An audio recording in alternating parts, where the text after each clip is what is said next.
it comes to cutting the cost of governance in Nigeria, will reducing allocations to ministries, departments, and agencies make a difference?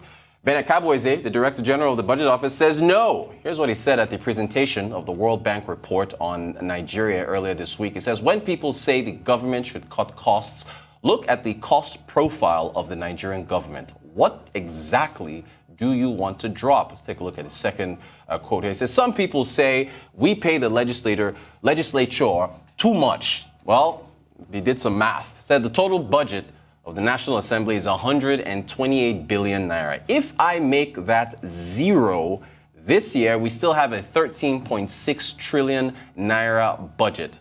128 billion naira is less than 1%. How does that move the needle? That's Ben Akabueze, Director General, Budget Office of the Federal Government of Nigeria. Joining us from our Abuja studios to discuss further is Arise Business Analyst Chika Mbonu. Chika, good morning to you. Thank you so much for joining us. What do you make of those quotes from Mr. Ben Akabueze, the Director General of the Budget Office, with respect to, I guess, cutting costs of governance, Chika? It's something you've talked about with us on the show before. Well, I mean, of course, I know Ben very well. He's a friend and a colleague. I heard the things that I read the things that he said. But you see, let's start from the private sector. You know, when you want to increase the profitability of a company, you drive up the revenues and then, of course, reduce the cost of operation.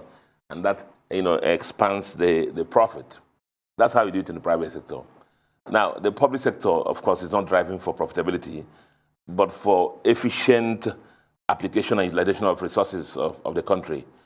And yesterday we spoke about the key challenges facing our country. One of them was the fact that we need to expand our revenue base. Now, of course, I understood what Ben said when he said reducing the cost of governance does not expand our revenue base. The major challenge is our revenue base. And I talked about yesterday, I said we need to be more, and it's not, expanding revenue base, principal revenue should actually be on tax. It's not even, introducing new taxes.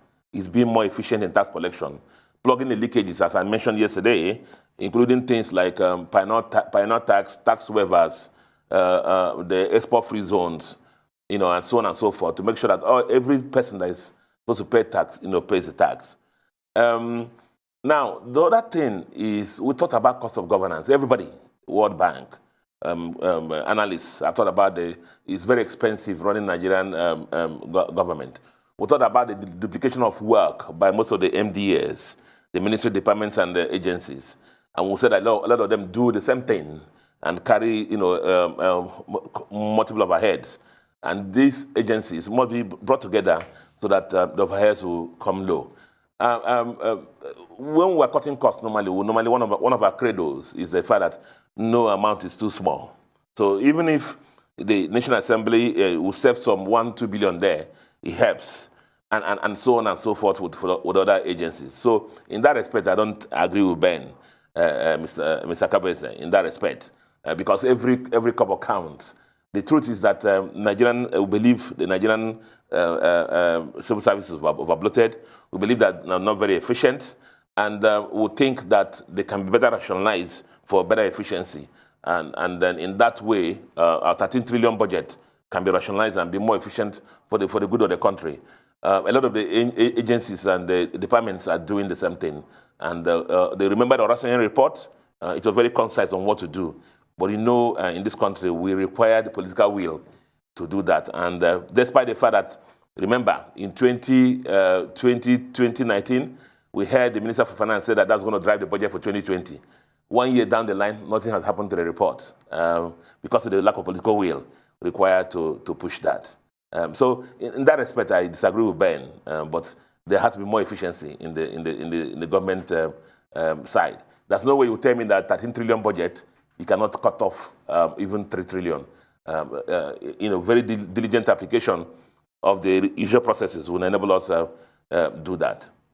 Thank you so much for that, Chika. And yes, we were here with us when we went through, the promises of the Orasan reports being implemented. I want to ask you about the CBN's central bank's boosts for business travel, personal travel, foreign exchange. What do you make of the efforts being made there for travelers?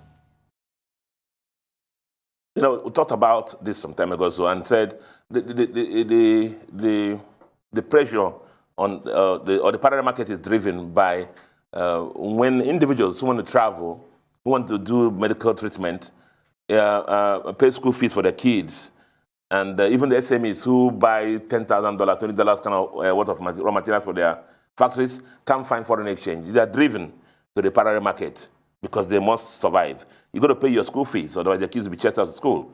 You got to pay your medical bills, otherwise you're going to die. So people, move to that market. Now, so what Central Bank has done now is, especially the summer season is coming, schools are going to open very soon. Make sure that that class of need is met, so that individuals who are traveling, individuals who have to pay school fees or pay medical bills, or even the SMEs, their FX needs are met. In that way, they won't go to the parallel market to look for foreign exchange, and in that process, drive down the rate in the parallel market. That's what's going to happen now. So that you will leave the parallel market. Remember, some time ago, I thought about who goes to the parallel market, and I said those who can't get the money, that people who really require money from the official market legally, but they can't get it, but they must pay some bills, either loan repayments and so on and so forth, and so they have to go to the parallel market.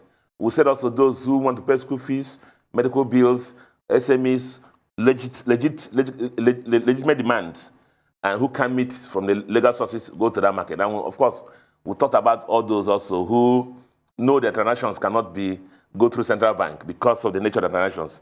Either they want to remit bribe payments or other payments, they must go to the parallel market. So let's leave the parallel market for those kind of transactions. And every legal transaction can be met by the central bank. And that's what central bank is pushing. That will put pressure on the parallel market rates, and it will come down. And hopefully for the good of the country. Thank you so much, Chika. We've only got a minute to go. Any thoughts from you on the clarification from MTN Nigeria with the letter they put out regarding what we discussed yesterday while you were here with us in Lagos? Well, I said clarification. What did they clarify anyway? The issue is we know that security is a major challenge.